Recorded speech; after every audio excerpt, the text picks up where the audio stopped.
I have two potentiometers. We'll call this one potentiometer A, the desired angle, and this is potentiometer B, the actual angle.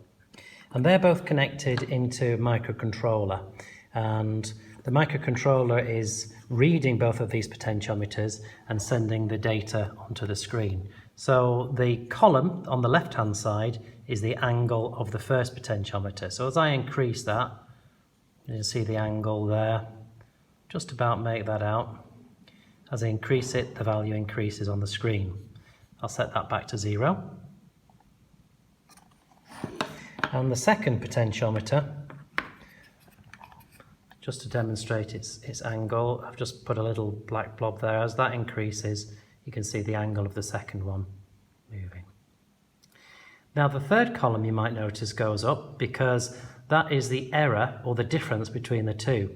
So if I set one to be, let's say, 93 degrees, and I then move the first one to about 93 degrees, you can see that the error is going down until they're both at the same value, so the error is 0.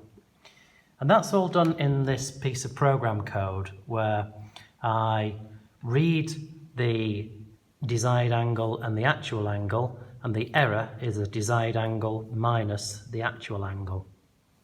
And then I print it all out. Now what I do is I use this error value to drive a motor which is connected to pins 5 and 6. And the motor speed is proportional to the error. So if the error is a positive value, the motor drives one direction. If it's a negative error value, it drives in the other direction. So what I'm going to do is just connect up the motor, set them both to be 0, and I'm just going to put the motor just so it's not actually connected to anything, but you can see it trying to move where it is moving. So if they're both at 0 degrees, there you go, motor's not doing anything. As I increase the desired, the motor starts to turn to try and move this potentiometer to match the desired. And when it's close to it, when it's thereabouts, the motor stops moving. So it's a servo system that matches where I'm trying to put my desired angle. If I move it in the other direction, the motor turns in the opposite direction as well until they're both the same. Okay, so that's the basis of the servo system. And the clever bit is when you connect the motor to the feedback potentiometer like that.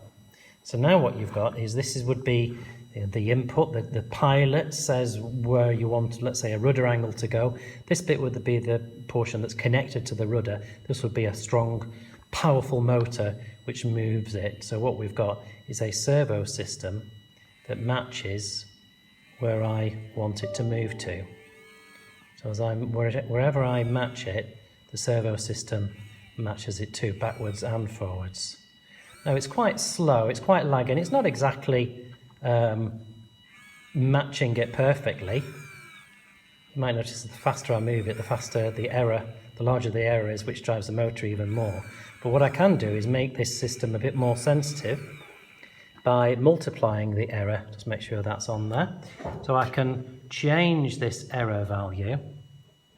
It says, okay, let's make the error, let's say 4 times, and upload that. So what it's going to do now is it's going to take the difference, but multiply that difference value by 4. So you can see here, if the difference between one and the other is just 3, it's multiplied it by 12. So the error is a larger value. And what that results in is a servo system which is a lot more sensitive. So as I move the input, the motor is more likely to match where I want the input to. So I've improved the proportional gain of the system. Well, I've increased the proportional gain, so it makes the system a little bit more accurate.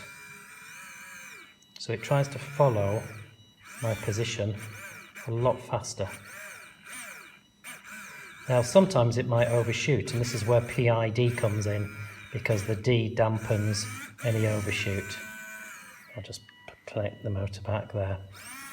Okay, so that's the basis of our simple control system.